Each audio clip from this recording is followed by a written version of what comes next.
नमस्कार दोस्तों, मैं राहुल सिंह राजा का स्वागत करता हूं आपका मेरे यूट्यूब चैनल पर। दोस्तों, जैसे कि हम एसएससी जीडी 2024 के मैथ के प्रीवियस ईयर क्वेश्चन कर रहे हैं, तो आइए स्टार्ट करते हैं पहले क्वेश्चन के साथ। लिखा है ए बी सी का अनुपात दे रखा है और A plus B ratio B plus C plus निकालना। तो ए प्लस बी कितना हो गया 5, बी प्लस सी कितना हो गया 8 और ये कितना हो गया 7। तो 5, 8, 7 मेरा आंसर आ जाएगा। ठीक है, दूसरा क्वेश्चन देखेंगे। एक साधारण ब्याज एक निश्चित दर पर 5 वर्षों के लिए कुछ धनराशि ऋण पर लेता है। यदि मूलधन और कुल ब्याज का अनुपात इतना है तो वार्षिक ब्याज बताओ।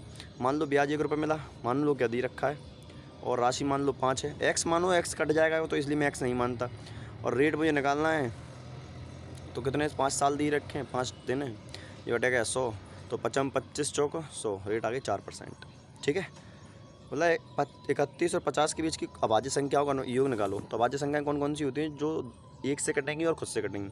तो पहली अभाज्य संख्या इसके बीच में आएगी 31, फिर 32 नहीं है, 33 नहीं है, 34 नहीं है, 35 नहीं है, 36 नहीं है, 37। ठीक है, फिर 41, फिर 43, फिर 47। बस यही अनुपात है, यही है संख्या। तो देखो 3, 7, 1, 8, 1, 9, 3, 9, 3, 12, 12 और 7, 19। यूनिट 9 आना चाहिए, एक का यूनिट 9 है। और बात से वैसे निकाल दो तो 5, 4, 9, 4, 13, 13 और 6, 13 और 6 कितना होता है 19। ठीक है, आ जाओ। मतलब एक कंपनी की पहली तिमाही 10% की वृद्धि होती है और दूसरी तिमाही 5% की कमी होती है। दोनों तिमाही में निवल प्रतिशत वृद्धि बताओ। पहली तिमाही 10% की क्या वृद्धि, तो 10 से 11 हो गई होगी। दूसरी तिमाही 5% का मतलब 20 से कितनी हो गई होगी 19। निकाल दो, ये हो गया 200, ये आएगा 9, 1, 10 और 209। तो कितनी वृद्धि हो रही है 9 की, कितने पर 200 पे गुणा करेंगे 100, यह आएगा 2 बार और 2 से काटेंगे 4.5, मेरा आंसर आ जाएगा। अगला क्वेश्चन, एक कक्षा में 17 विद्यार्थियों को औसत 20 साल है। 38 वर्ष आयु वाला एक नया विद्यार्थी कक्षा में शामिल होता तो 18 विद्यार्थियों की औसत आयु कितनी होगी। देखो एक बात बताओ, अगर 20 साल का लड़का आता तो औसत में कोई वृद्धि होती? सर नहीं होती। लेकिन वो कितना एक्स्ट्रा लेके आ रहा है 18। ये कितने बच्चों बटेगा? टोटल 18 बच्चे, इसको 12 बार बांटेंगे तो मतलब एक बच्चे के हिस्से में कितने की वृद्धि होगी? 1 की। तो औसत में भी कितनी वृद्धि होगी? 1 की, यानी 20 से कितना हो जाएगा 21। निम्नलिखित में वो संख्या क्या है, कौन सी जो 5, 8, 15 से गुणज है, 15 का गुणज है। देखो 40 तो 15 से कटता नहीं है भाई। ठीक है, और ये 230 से नहीं कटेगा, 8 दूनी 16, ये 208 से नहीं कटेगा। ये जरूर कर सकता है 15, 8, 20, 8 से ये कट रहा है, 5 से भी कट रहा है, ये मेरा आंसर आ गया। क्योंकि 8 60 से भी नहीं कटेगा। ठीक है, चलो। अरे रुक जा यार, पज्जा ही मुझे परेशान करता है कई बार। अब देखो, एक वस्तु जिसका विक्रय मूल्य 500 और 17% की हानि पर बेचा जाता है। ठीक है, यदि वस्तु के मूल्य में 20% कमी आ जाती है तो विक्रय मूल्य क्या है? देखो पहले वाला निकालने की जरूरत नहीं है, क्योंकि दूसरे पूछ क्या रहा है कि अगर 20% कमी करते हैं तो 20% कितना होता है 100, यानी वस्तु रहेगी 400 की। अब बोला 17% की हानि पर बेचता है, 17% की हानि मतलब 17% की हानि निकाल दो, इस पर क्या होता है 17 चौक 68 होता है। तो 100 पे 68 का लॉस लेके बेचेंगे तो देख 40 में 8 और वो घटा देंगे 4, 332 मेरा आंसर आएगा। कितना आएगा 332। कहाँ है? Option number C. अब बोला है कि जो है टी एक काम को 20 दिनों में कर सकता है। ठीक है सर, 20 दिनों में कर सकता है। यू उसी को 10 दिन में कर सकता है। क्षमता और कोई है नहीं है, तो काम मान लो 20, क्षमता गई 1 और 2। ठीक है, मतलब 4 दिन तक काम करते हैं तो 3 क्षमता से 4 दिन तक काम करेंगे तो 12 काम कर देंगे। तो 4 दिनों को काम का कितना प्रतिशत पूरा होगा? तो 20 में से 12 काम हो गया तो गुणा 100। तो 1/4 तो ये 12, 4 पंच 20, मतलब 20% आंसर आएगा। नहीं, 4 तिया 12 होता है ना भाई, क्या कर रहा हूँ, 4 तिया 12 और 4 पंचे 20। तो जाएगा आपका 3/5 कितना होता है 60%। मतलब ए बी सी एक बी को 30% के लाभ पर एक बोतल बेचता है। 30% के लाभ पर मतलब 10 की चीज़ 13 में बेच देगा। ठीक है, बी इसे 20% की हानि पर बेचता है, यानी 5 की चीज़ 4 में बेच देगा। ठीक है, और सी की बोतल के लिए भुगतान 3744 रुपये है। तो ए के लिए बोतल का क्रय मूल्य बताओ। तो देखो बराबर कर लें पहले इसको, तो ये 5 आ जाएगा, यहाँ आ जाएगा 13, तो जाएगा 50 गुणा 13 पंच 65 और 13 चौका 52, है ना। अब देखो पूरा कटने का आंसर पॉइंट में है नहीं है, तो मेरा आंसर जो है 25 का मल्टीपल होता है, सारे मल्टीपल है, कोई दिक्कत नहीं है, करना ही पड़ेगा। तो 52 कैसे कटेगा? 2 से काटते पहले तो 26, 13 से कट सकता है, 13 चौका 52, 13 से इसको काटेंगे, 13 13 दूनी 26, 13 39, 13 दूनी 26, 11 बचेंगे। तो 13 अट्ठे 104, 10 बचेंगे और 13 अट्ठे 104, है ना। पर 4 से काट दो, 4 7 28, 4 दूनी 28, 2 बचे 72, गुणा करो 50 का 72 में करेंगे तो 0, 5 दूनी 10, 5 7 35, एक 3600 रुपये मेरा आंसर आ जाएगा। ठीक है, मतलब एक 442 मीटर लंबी रेलगाड़ी बिजली खंभे को 13 सेकंड में पार कर देती है। तो विपरीत दिशा में आ रही समान लंबाई की दूसरी रेलगाड़ी 17 सेकंड पार कर लेती, दूसरी रेलगाड़ी क्या बताओ। देखो, जब खंभे को पार करेगी तो खंभे की कोई लंबाई नहीं होती, मतलब मैं ये बोल सकता हूँ कि 13 सेकंड में 4400 इतनी चल रही है ना। तो इसकी स्पीड निकाल लें, 13 चौक 52, 13 3 39, कितने बचे 5, 13 चौक 52, यानी इसकी स्पीड आ गई 34। यानी मैं बोल सकता हूँ कि देखो 442 की दूसरी ट्रेन आ रही है, तो कितनी लंबाई हो जाएगी टोटल 1804, 88 हो जाएगी कि नहीं हो जाएगी, तुम बताओ। 2 2 4 4 4 8 4 4 8। ठीक है, अब ये 34 तो इस वाली रेलगाड़ी की लंबाई। अब बोल रहा है कि विपरीत दिशा में आ रही है ना, तो विपरीत दिशा में लंबाई क्या होती है, जुड़ जाती है स्पीड, तो एक्स स्पीड इसकी मान ली। और बोल रहा है कि टाइम कितना लग रहा है। अब ये देखो, ये याद रखना, ये मीटर पर सेकंड में मानी है मैंने स्पीड, एक्स की जो स्पीड है वो मीटर पर सेकंड में है, क्योंकि आंसर ही मीटर पर सेकंड में दे रखा है। और टोटल टाइम कितना लगता है 17 सेकंड, काट लो। 17 पंचे 85, कितने बचे 3, 17 दूनी 34। इसको वहाँ लेके जाएंगे तो 34 इसमें माइनस करना पड़ेगा, 12 में से 4 का कितना बचेगा 8, और 4 में से 3 का 1, 18 मीटर पर सेकंड मेरा आंसर आ गया। सॉल्व कर लेना, वो तो कोई दिक्कत नहीं है, एक्स की वैल्यू निकालना है, अपन जल्दी निकाल दिए। अब थोड़ा सा और टाइम ले लेना। बोला 8 संख्याओं का औसत 43 है, प्रथम 3 संख्याओं का औसत 53 है, अगली 2 संख्याओं का औसत 55 है। यदि छठी संख्या 7वीं और 8वीं संख्या से क्रमशः 10 और कम 7 और 10 कम है, तो 8वीं संख्या क्या है। अच्छा मुझे बताओ, जो लास्ट की 3 संख्याएँ हैं, ये छठवीं 7वीं और 8वीं, इनका औसत 47 × 3 तो रहा ही होगा, है ना, क्योंकि भैया इतना औसत तो लेके बैठी होंगी ये। अब जो ज़्यादा लेके आएंगे उसको उतना इनको कम करना पड़ेगा, और जो इतना ये कम लेके आएंगे उतना इन्हें बढ़ाना पड़ेगा। तो प्रथम जो 3 संख्या हैं उनका औसत 53 है, कितना ज़्यादा है औसत से, 6 ज़्यादा है, तो इनको औसत से 6 कम करना पड़ेगा। 1 पे 6 कम करेंगे तो 3 पे कितना होगा, 18 कम होगा। दूसरा देखो, अगली 2 संख्या है 55 है, औसत से कितना ज़्यादा है 8, तो इन्हें क्या करना पड़ेगा 2 8 यानी कितना 8 ज़्यादा करना पड़ेगा, कम करना पड़ेगा, कितने पे 2 पे, तो 8 दूनी 16 माइनस और करना पड़ेगा। तो देखो 7 3 21, हंसलाई 2, 3 चौक 12, 2 14, और ये कितना हो जाएगा 8 से 14 और 34, यानी 34 घटा लो इसमें से, तो 11 में से 4 जाएंगे कितना बचेगा 7, और ये कितना बचेगा 3 में से 3 का 0, 107 आ गया।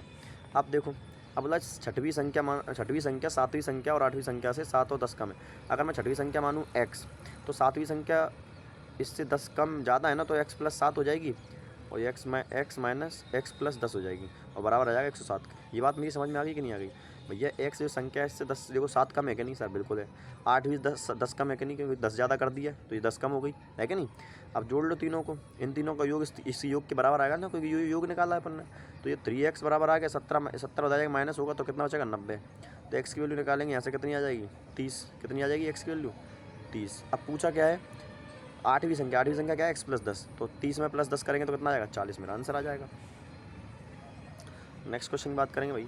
बोला दीपक अपनी मेज का मूल्य क्रय मूल्य से 50% अधिक अंक करता है। मान लो 100 रुपये की चीज़ थी, तो 50 मतलब 150 अधिक अंकित कर दिए, और बोला इस पर छूट देने के बाद 10% लाभ कमाता है। छूट पता नहीं कितने की, लेकिन 10% लाभ मतलब 110 में बेची होगी।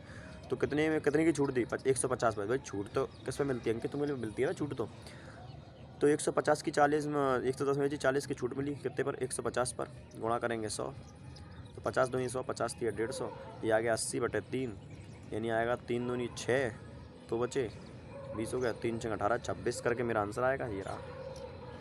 तो 2 संख्याओं का अनुपात इतना है, उनके वर्गों का योग बताओ। देखो 6 5 11, 11 की वैल्यू बराबर यानी 2, यानी ये बोल सकता हूँ एक संख्या 12 एक संख्या 10 है। इसका स्क्वायर 144, इसका स्क्वायर 100, ये आ गया 244। ठीक है, चलो। मोहन अमन और सोहन जो क्या करते किसी काम को 18 दिन में कर सकते हैं। ठीक है, यदि मोहन अमन से 3 गुना तेज है, मतलब अगर अमन एक काम करेगा तो मोहन 3 काम कर देगा, तेज काम कर सकता है। और अमन सोहन से 2 गुना तेज है, तो अमन अगर 1 करता तो ये 2 करता है। रेशियो बराबर कर लो, यहाँ जो जगह खाली है उसके बगल वाला भर दो इसको, तो 1 2 6। अब देखो इनकी क्षमताएं ये हैं, और इन्होंने 18 दिन तक काम किया, तो 6 2 8 1 9, तो मतलब 9 क्षमता से 18 दिन तक काम करेगा, तो ये टोटल काम आ गया। अब बोला कि सोहन अकेले उसी काम कितने दिन करेगा। सोहन कौन है भाई, लास्ट वाला, बस 18 में कितना होता है 162, बस 162 दिन लग जाएंगे इनको। बोला एक विद्यार्थी ने 60% अंक प्राप्त किए और उसे 80% प्राप्त करने वाले दूसरे अंक से दूसरे विद्यार्थी से 24 अंक कम प्राप्त हुए। हमारे हिसाब से परसेंट में कितना अंतर आ रहा है, 20% का। लेकिन अगर बात करें तो 24 नंबर का अंतर आ रहा है। तो 4 पंचे 20 और 4 छंग 24, यानी 5% की वैल्यू कितनी आ गई, 6। पूछा क्या है, अधिकतम अंक कितने, तो 100% वैल्यू निकालनी है तो 20 से मल्टीप्लाई करना पड़ेगा, 20 पंचे 100, यहाँ भी 20 से करना पड़ेगा। तो कितना आ जाएगा, 2। क्या दिक्कत है, अच्छा सॉरी 5% वैल्यू 6 है ना, तो यहाँ 20 से करेंगे तो यहाँ भी 6 से 20 से करना पड़ेगा। 6 तो नहीं 12, यानी 120 आ जाएगा। कितना आएगा, 120। अगला बोला है अंगूठी 10% 20% की 3 क्रमिक छूट के बाद बेची जाती है। यदि अंगूठी का क्रय मूल्य 20,000 रुपये है, तो देखो परसेंटेज आसान है, तो मैं ऐसे निकाल सकता हूँ कि 20,000 पे 10% छूट दूंगा तो 2,000 की मतलब 18,000 की बेची होगी। फिर 18,000 में 20% फिर दूंगे 3600, तो यानी कितने बेची जाएगी, 14,400। 14,400 में बेची जाएगी। फिर बोल रहा है कि 30% छूट, तो 30% छूट मतलब 70/30 में बेची जाएगी, 100 में। 2 जीरो से 2 जीरो काट देंगे तो 0, 7 चौक 28, हंसलाई 2, 7 चौक 28, 2 3, हंसलाई 3, 7 एकम 7, 3 10, 10,800। आप चाहें तो ऐसे कर सकते हो, x इंटू 10% छूट मतलब 9/10 में, फिर 4/5 और फिर 7/10 और बराबर कर देना 20,000 को, आंसर आ जाएगा। ठीक है, लेकिन परसेंटेज आसान थी इसलिए मैंने डायरेक्ट कर दिया। बोला 80,000 रुपये के 2 वर्ष में के लिए चक्रवर्ती ब्याज और सादा ब्याज के बीच का अंतर कितना है, 288 रुपये है ब्याज, बताओ। आपको ने कई बार बताया कि 2 वर्ष के लिए अंतर क्या होता है, ये होता है P इंटू R/100 का होल स्क्वायर। ठीक है, तो देखो अंतर कितना दे रखा है, 288। प्रिंसिपल कितना है, 80,000। ठीक है, रेट अब ये स्क्वायर निकालेंगे तो R स्क्वायर या 100 का स्क्वायर करेंगे तो 10,000 आ जाएगा। देखो 4 जीरो से 4 जीरो पूरे पूरे कट गए। 8 से इसको काट देंगे तो 8 3 24, कितने बचे, 8 6 48, ये आ गया R स्क्वायर। R की वैल्यू कितनी आ जाएगी, 6%। कितना आ गया आंसर, 6%। अब देखो यहाँ से इसको काट लो तो कितने बच जाएंगे, यहाँ से 4 बचेंगे ना, यहाँ से 4 बचेंगे।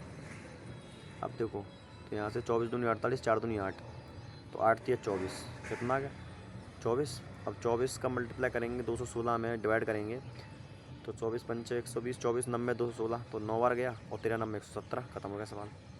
इसको कैसे सॉल्व करते हैं, तो पहले पूरा 516 लिखो। आप जितने बार नहीं लगा उतना माइनस कर दो, तो 51 बार नहीं 51 माइनस कर देंगे, बटे जितने बार लगाए उतने जीरो, और जितने बार नहीं लगाए सॉरी जितने नंबर बार लगाए उतना 9 लिखने हैं, और जितने बार नहीं लगा उतने जीरो, तो 2 नंबर पर नहीं लगा तो बटे 900। माइनस करेंगे तो जाएगा 5, 11 में 6 गए, 11 में 5 जाएंगे 6, और 465 बटे 900। 3 से काटेंगे 3 एकम 3, 3 पंचे 15 और 3 पंचे 15, और 5 एकम 5 15 40, तो 3 से काट रहे हैं, 3 3 का 9। अब 5 से काट मारो, 5 3 15, 5 एकम 5 और 5 6 30, 0, तो 31 बटे 60 मेरा आंसर आ जाएगा। ये रहा। 20 सेंटीमीटर 10 सेंटीमीटर वाले शंकु का कुल पृष्ठ क्षेत्रफल क्या होता है, ये होता है पाई R into R plus L। होता है कि नहीं होता भाई, तो L निकाल दो यहाँ से। देखो ट्रिपलेट बन रही है 5 12 और 13, तो आ जाएगी 26। L की वैल्यू कितनी आ जाएगी, 26। ट्रिपलेट से निकाल दो, रखो फॉर्मूला 22/7 R पाई R कितना भैया, R है 24, और इसमें लिखना R प्लस L, तो 24 और प्लस 26 कितना होगा, 6 4 10 5 50 हो जाएगा, है कि नहीं भाई, यही तो होगा। चलो ठीक है, सही है। तो देखो कैसे करेंगे भाई, 24 पंचे 120 और 2 यहाँ से निकाल दो, तो 120 दूनी 240, इन्हें बोल सकता हूँ 24 तो ये आ गया, गुणा 11 और रह गया, तो 0 0 4 और 0 0, 4 और 2 6, और ये आ गया 2, बटे डिवाइड करना है 7 से, तो देखो कितना आएगा, 7 3 21, 5 बचे, 7 7 49, 37 से शुरू होगा। एक ही आंसर मेरा, ये आपका सवाल। ठीक है दोस्त, तो ये था आपका आज का मैथ का पेपर। अब मैं काफ़ी वीडियो को स्लो करने लगा हूँ, ठीक है ना। अब आप आई होप आपको समझ में आने लगा होगा। धन्यवाद।